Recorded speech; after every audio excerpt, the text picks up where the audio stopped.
Good morning. Perkenalkan, nama saya Vika Yulia Wulandari dari kelas 9C, absen 4. Di sini saya akan menjelaskan tentang pemanfaatan bioteknologi dalam bidang pertanian. Yang pertama ada hidroponik. Hidroponik adalah salah satu metode dalam budidaya menanam dengan memanfaatkan air tanpa menggunakan media tanah dengan menekankan pada pemenuhan kebutuhan hara nutrisi bagi tanah. Beberapa kelebihan dan kekurangan yang kita dapat jika kita menggunakan metode ini, antara lain kekurangan.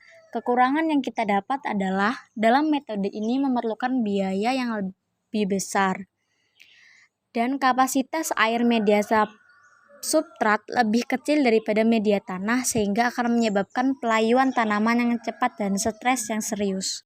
Sedangkan kelebihan yang dimiliki antara lain penggunaan lahan lebih efisien, tanaman berproduksi tanpa menggunakan tanah, kuantitas dan kualitas produksi lebih tinggi dan lebih bersih, penggunaan pupuk dan air lebih efisien, dan yang terakhir pengendalian hama dan penyakit lebih. Berikut adalah contoh tanaman yang ditanam melalui metode hidroponik.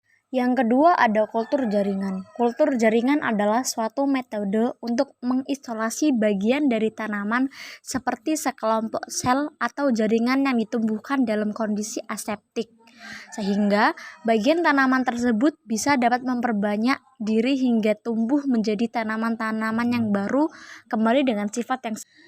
Kekurangan dan kelebihan yang kita dapat dari menggunakan metode ini antara lain, yang pertama ada kekurangannya tidak ada keragaman genetik pada tanaman anakan, tidak dapat menghasilkan varietas baru, dan akar tanaman dari metode seperti ini pencakokannya lebih lemah. Sedangkan kelebihannya menghasilkan tanaman anakan yang serupa persis dengan tanaman induk dan menghasilkan tanaman anakan dengan lebih cepat. Contoh tanaman yang dapat ditanam dengan metode kultur jaringan adalah seperti tanaman hias. Contohnya anggrek, tanaman obat seperti bidara upas, tanaman berkayu seperti jati, dan buah-buahan semisal pisang. Berikut adalah gambar bagaimana cara menanam dengan metode kultur jaringan.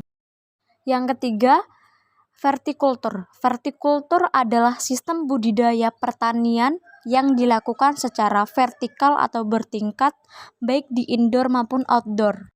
Kekurangan dan kelebihan yang kita dapat dari menggunakan metode ini adalah, yang pertama kekurangan, membutuhkan pemberian pupuk dan penyiraman yang dilakukan secara kontinu, terutama yang beratap atau dengan rumah kaca. Dan kelebihannya, lebih efisien dalam penggunaan lahan, penghematan pemakaian pupuk dan pestisida, juga dapat dipindahkan dengan mudah karena tanaman diletakkan dalam wadah tertentu.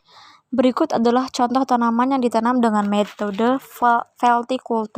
Yang terakhir ada transgenik. Transgenik adalah suatu produk bioteknologi melalui teknik rekayasa genetika seperti pemindahan materi genetik dari suatu organisme untuk dikombinasikan ke dalam materi genetika organisme lainnya. Kekurangan dan kelebihan yang kita dapat dari menggunakan metode ini adalah, yang pertama, kekurangan atau dampak negatif. Dampak yang kita dapat dari menggunakan metode ini adalah menimbulkan penyakit atau gangguan kesehatan seperti gen AAT terdapat dalam kapas transgenik, dapat memindahkan ke bakteri penyebab kencing nanah, menyebabkan erosi plasma nutfah, jantung BT, dan menyebabkan kematian larva seperti spesies kupu-kupu. Sedangkan kelebihan yang kita dapat adalah tanaman transgenetik hasil rekayasa genetika ini dipercaya mempunyai sifat-sifat unggul, diantaranya memiliki produktivitas yang lebih tinggi, tahan terhadap hama, toleran terhadap herbisida, dan mengandung kualitas nutrisi yang lebih baik.